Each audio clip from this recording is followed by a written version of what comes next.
শাক তো আমরা সবাই কম বেশি পছন্দ করি, আর সেটা যদি হয় নিজের চাষ করা শাক।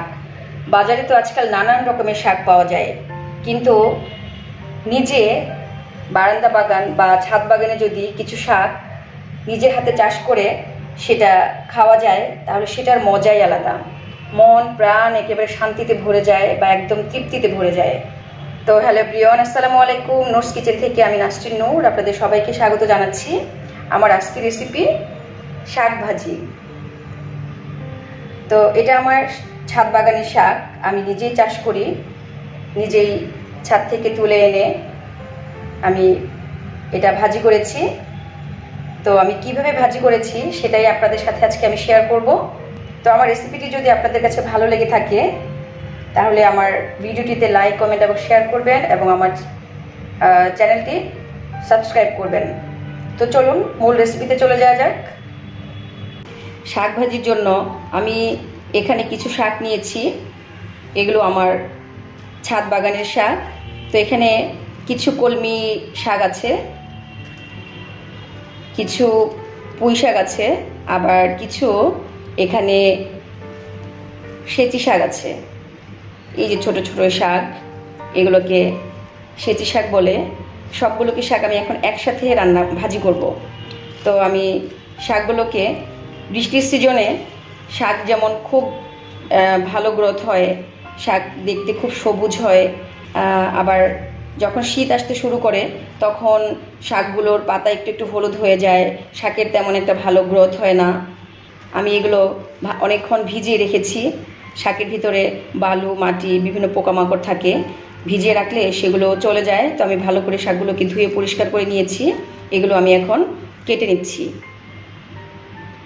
আমি শাকগুলোকে এইভাবে মুঠি করে নিয়ে এভাবে চপিং বোর্ডের ওপর এভাবে আমি কুচি কুচি করে নেব। খুব বেশি কুচি কুচি করতে হবে না। এইরকম করে আমি সবগুলো শাক এখন কুচি কুচি করে নিচ্ছি। আমি একটা মিডিয়াম সাইজের আলু নিয়েছি, আমি এই আলুটাও শাকের ভিতরে আমি দিব। তো আমি আলুটাকে এখন একটা পিলারের সাহায্যে এভাবে ছিলে নিচ্ছি। এবার আমি আলুটা কুচি কুচি করে আমি কেটে নিচ্ছি।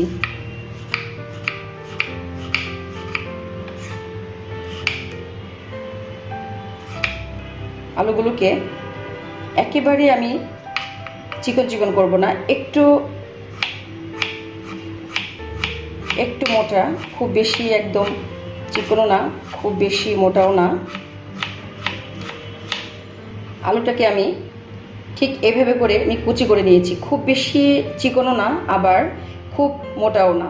যদি খুব বেশি চিকন করে নেই সেই ক্ষেত্রে আলুটা একদম গলে যাবে শাকের ভিতরে, ভালো লাগবে না খেতে। আবার যদি একটু মোটা করেও নেই সেটা সিদ্ধ হতে আমার সময় লাগবে। তো এটা ঠিক এভাবে করে এই রকম সাইজ করে কেটে নিতে হবে। আমি শাক ভাজি করতে চলে এলাম। আমি একটি প্যানে শাকগুলো দিয়ে আমি সরাসরি চুলায় বসিয়ে দিলাম। এখন আমি এর ভিতরে আলু কুচিগুলো দিয়ে দিচ্ছি। কেউ যদি আলুটা দিতে না চান সেই ক্ষেত্রে আলুটা স্কিপও করা যাবে, কিন্তু আমার কাছে ভালো লাগে নানান রকমের শাক দিয়ে একটু আলু দিয়ে ভাজি করলে শাকটা খেতে বেশি টেস্ট হয়। পরিমাণ মতো আমি লবণ দিয়ে দিচ্ছি। এখানে আমি 2-3টা কাঁচামরিচ এভাবে ছোট ছোট করে ফালি করে আমি কেটে দিয়ে দিচ্ছি। এখন আমি আর কিছু দিব না এর ভিতরে, আর পেঁয়াজ এগুলো আমি পরে দিব। এখন আমি ঢেকে দিচ্ছি শাকটা সিদ্ধ হওয়ার জন্য। 3 থেকে 4 মিনিট পর আমি ঢাকনাটা উঠিয়ে একটু শাকগুলোকে একটু নেড়ে চেড়ে দিচ্ছি। খুব বেশি সময় ধরে যদি শাকটা ঢেকে রাখা হয় তাহলে কিন্তু শাকের কালারটা একদমই নষ্ট হয়ে যাবে, একদম গ্রিন কালারটা থাকবে না। এর জন্য শাকটা খুব বেশিক্ষণ ঢেকে রাখা যাবে না। তো আমি আবার একটু ঢেকে দিচ্ছি 2-1 মিনিটের জন্য। আমি আবারও 2 থেকে 3 মিনিট পর আমি ঢাকনাটা উঠিয়ে আবার একটু নেড়ে চেড়ে দিচ্ছি। একসাথে অনেকক্ষণ ঢাকনা দিয়ে রাখা যাবে না, তাহলে শাকের কালারটা একদমই নষ্ট হয়ে যাবে। আমার শাক প্রায় সিদ্ধ হয়ে এসেছে, একটু পানি এখনো বাকি আছে।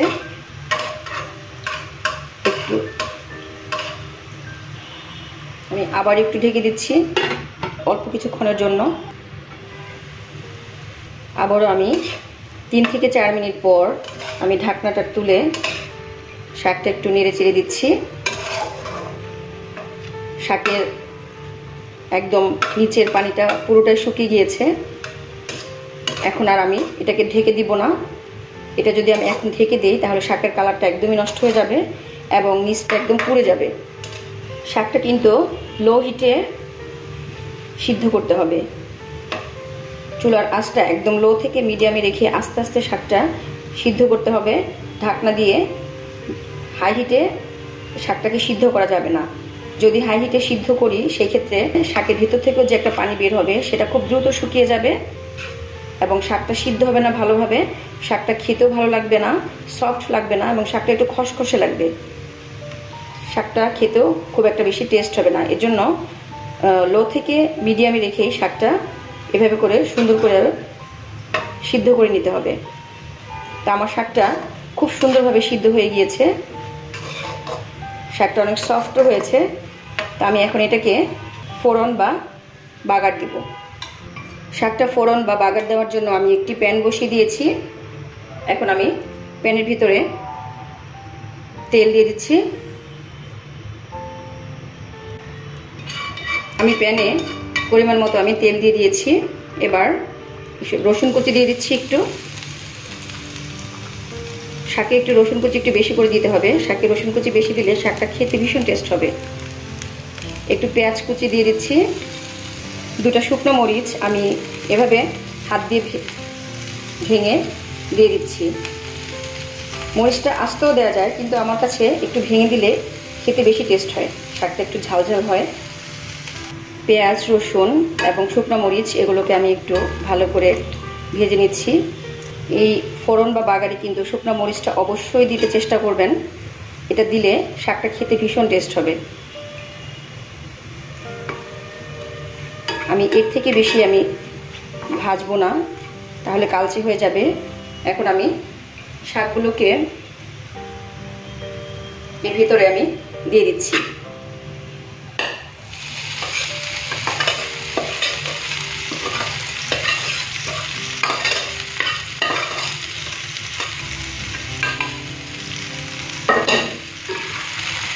একটু নেড়ে চেড়ে মিশিয়ে নিচ্ছি।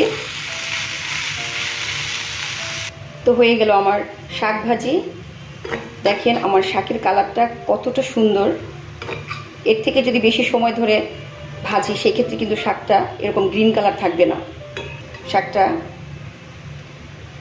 ফোড়ন দিয়ে খুব তাড়াতাড়ি চুলা থেকে নামিয়ে ফেলতে হবে, নয়তো শাকটার কালারটা একদম নষ্ট হয়ে যাবে। তো আমার রেসিপিটা আপনাদের কাছে কেমন লেগেছে?